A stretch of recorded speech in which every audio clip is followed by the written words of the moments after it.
I'm going to talk about how to make money with grading cards. There's a few different ways to do it, but I'm going to use an example of a purchase I just made. So I just bought an Umbreon VMAX All Art from Evolving Skies for $302 after taxes and shipping. Generally, I don't chase cards that have gone so high in price, but this particular one I did, and it took me 3.5 hours to find it over about a 2-week time period. The reason why it took so long is because I'm looking for something very specific. So most of the modern and ultra modern cards you get have a clean surface. That's usually not the issue. And if it has edgewear, you can take a look at it in the photos and you can pretty much tell 99% of the time.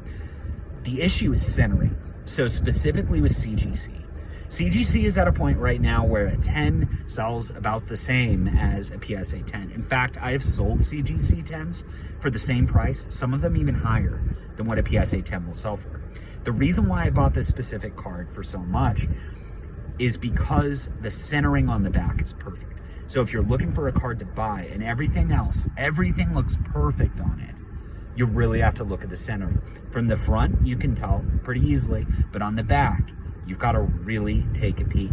So what I mean by centering is those smaller borders around the edges of the cards have to be equal or as close to equal distance apart as possible. So the width is what I'm talking about. On that side border all the way around the back of the card. That means the bottom to the top have to be the same distance width apart, and the left to the right have to be the same width apart. Like I said, all the other factors are usually really, really good and pack fresh cards, but the centering can be slightly off and it can take some experience to notice it. Once you get that dialed in though, for me it took years and years of grading to get any sort of reliability with getting back the super high grades. And that's probably a longer time than most people, but I'm kind of a slow learner. So if that factor looks absolutely perfect, you can send it in for grading and hopefully you'll get a 9.5 or a 10. And when you're really dialed on in on it, most of the time you will pull a 10. So the reason why I bought that particular card is it's currently selling for 800 out of 10. A little bit less than a 9.5, I'm sure, but it's still gonna be super profitable. So to sell online, different places cost different amounts. eBay is expensive for me with promotional fees and everything else. Generally, it's about 26% is my cost to customer acquisition. Now, I can probably get that lower. So on Mercari, it's about 15%. On eBay, the way I'll do it will probably be around 20%.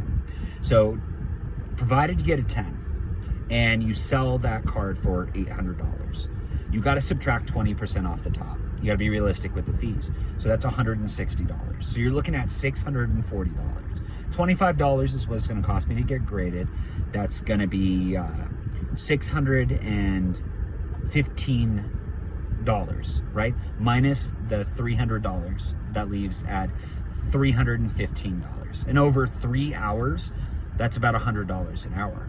That's pretty phenomenal. And it's repeatable. I'm just mentioning this because if you're looking at selling cards and making some money, it is utterly possible to do it in modern markets. The most important thing to pay attention to when you're doing this and buying any kind of volume is risk, right? Values can fluctuate dramatically when you have it on hand or when you're waiting for them to come back and grading. It's kind of a sketchy time right now to be grading Evolving Skies because there are Sword and Shield reprints that have already happened. A lot of people are anticipating Evolving Skies to be reprinted down the road. That being said, I don't expect there to be much downside fluctuation in the Evolving Skies Alt Arts. Some of them will dip, but a lot of the evolutions, if they do, I don't think it will be that much because the demand is so high. They are really difficult to pull, and to get it in that kind of pristine condition, there's a reason why they're selling for so much money. It's just really, really hard to find. So about 6 months ago, I was able to scour the web and get a lot of these in really phenomenal condition at a really fair price. Even at market price is fair if you have an idea where it's going to grade. So there is opportunity out there. There's opportunity in every single generation of cards to get those cards graded and sell them for profit. I'm just sharing this particular example with you, just so you have an idea what I personally look for. And surface, like I said, is kind of a no-brainer. The edgewear, look for it, you can see it, but the centering has to be spot on. And in all actuality, if you're not confident enough in your ability to look at it and just know inherently, or you feel like you've known and you've submitted and you haven't gotten the grades you want, there are actually plastic devices you can buy. And you can measure the distances and parameters.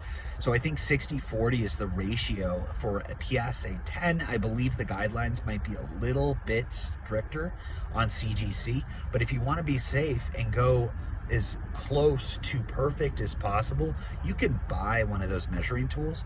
You can bring up the card on your computer and size it to the Pokemon size, and you can actually place one of those devices over the top of it. So you're going to know with 100% reliability what the centering is before you submit it to grading.